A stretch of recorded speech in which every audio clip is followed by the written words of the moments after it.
Hello public, কেমন আছো সবাই? আশা করি অনেক ভালো আছো। ভালো থেকো, সুস্থ থেকো, উপরওয়ালার কাছে এটাই কামনা করি।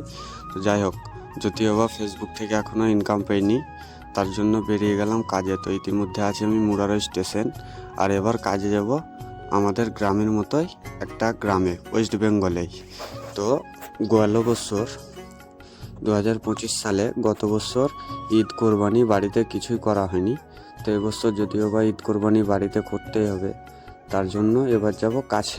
তো যাব আমি হুগলি ডিস্ট্রিক্ট। তো এখানে ইন্টারসিটি চলে এসছে। আর উল্টো দিকে কেন ট্রেন ধরছি তার কারণ আছে, কারণ প্ল্যাটফর্ম থেকে ওঠা অসম্ভব, এত ইন্টারসিটি ভিড়। এর আগে একটা ট্রেন ছিল, তো সেটা ক্যান্সেল, তার জন্য এত ভিড়। তো যাই হোক, ট্রেনে উঠে দেখি ভিড় একটা মারাত্মক লেভেলে, মাথা খারাপ। তারপর ওখান থেকে রওনা দিই। হ্যাঁ, কাজে গিয়ে এখন থেকে ডেলি ভ্লগ দেওয়ার চেষ্টা করব। দেখি কতদূর কী হয়। যদিও বা বাইরে সময় পাওয়া একটা অসম্ভব ব্যাপার, যদি সময় পাই তাহলে ডেলি একটা করে ভ্লগ দেওয়ার চেষ্টা করব। আর বাড়ির মতো তো ভিডিও দিতে পারবো না। তো যাই হোক, দেখতে দেখতে চলে এলাম মল্লারপুর স্টেশন। তো এখানেও দেখলাম যে আরও প্যাসেঞ্জার উঠছে। তারপর এখানে আমি দাঁড়িয়ে থাকতে থাকতে যাকে বলে আলা হয়ে গেছি। এতটা ভিড় যে ব্যাগটাও রাখার জায়গা নেই। দাঁড়িয়ে দাঁড়িয়ে পুরো হাওড়া স্টেশন অবধি যেতে হবে। দেখা যাক যেতে পারি কি না, না হলে অর্ধেক রাস্তায় মনে হয় নেমে রেলে রেলে হেঁটে চলে যেতে হবে। তো যাই হোক, এখানে ভিড়, তার উপর আবার হকারিরা বারবার উঠছে। তো দেখতে দেখতে বর্ধমান ঢুকে পড়লাম। বর্ধমানে ঢুকে খিদেও পেয়েছিল, তো ওখানে তোমার এই ডিম টোস্ট নিয়ে নিলাম। তারপর ওখান থেকে খেয়ে আবার রওনা দিলাম। রওনা দিতে দিতে দেখি এই ভিউগুলো খুব সুন্দর লাগছে। আশেপাশে সব আলু চাষ হয়েছে। তো আমাদের দিকে যদিও বা আলু চাষ হয় না। তো এখানে বর্ধমান স্টেশন প্রায় ঢুকে পড়েছে। এবার বর্ধমান থেকে ছেড়ে সোজা যাব হাওড়া। আর কাজে যাওয়ার মূল বিষয় হচ্ছে কাছে, কারণ তোমাদেরকে তো বললাম গত বছর ঈদ কোরবানি বাড়িতে কিছুই করা হয়নি।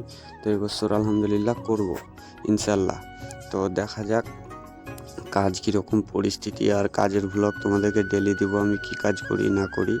তো আমাদের কাজ হচ্ছে প্রথমত এখান থেকে গিয়ে ওখানে করব 2 মাস। তো এখানে ধরো বাইরের মতো তো মাইনে নেই, তবে বেশ মোটামুটি ভালো আছে।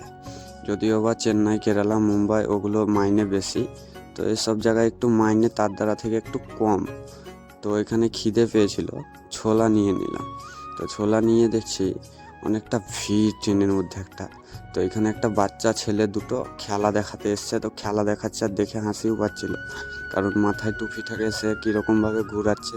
তো ওদের খেলা দেখে এখানে আমিও কিছু টাকা, ওরা এই খেলাগুলো দেখিয়ে তাদের পেট চলে। তো আসলে পেট চলার জন্য মানুষকে যে কোনো একটা কর্ম করতেই হবে, উপায় নেই প্রত্যেকটা মানুষকে। আর যদি বলো কর্ম করব, তো ভালোই কর্ম করব। তো ভালো কর্ম করবে কোথা থেকে? এবার যদি বলো পড়াশোনা করে চাকরি করব, তো সরকারের দ্বারা তো অসম্ভব। অল ইন্ডিয়ার মানুষকে তো চাকরি দিতে পারবে না। তার জন্য যে যা পারে কর্ম করে খেতে হবে। আর হ্যাঁ, সবাই মনে রাখবেন যে কর্ম নিয়ে কারো কোনোদিন খোঁটা দেবেন না, কারণ কর্ম করতে হবে প্রত্যেকটা মানুষকে। কেউ চাষবাস, কেউ হয়তো বা রাজমিস্ত্রি কাজ, কেউ যে যার কর্ম প্রত্যেকটা মানুষকে করতে হবে।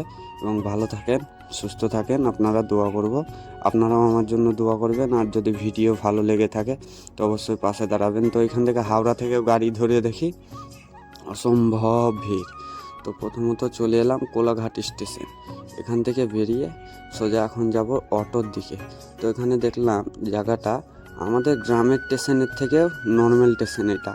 তো এখানে উঠে গেলাম ম্যাজিকে। এই ম্যাজিকে উঠে এখন দেবো রুমের দিকে রওনা। তো আমি হেডমিস্ত্রিকে ফোন করে দিলাম যে চলে আসো। তারপর এখানে হেডমিস্ত্রি চলে এলো। এবার যাবো রুমে। Tata, by.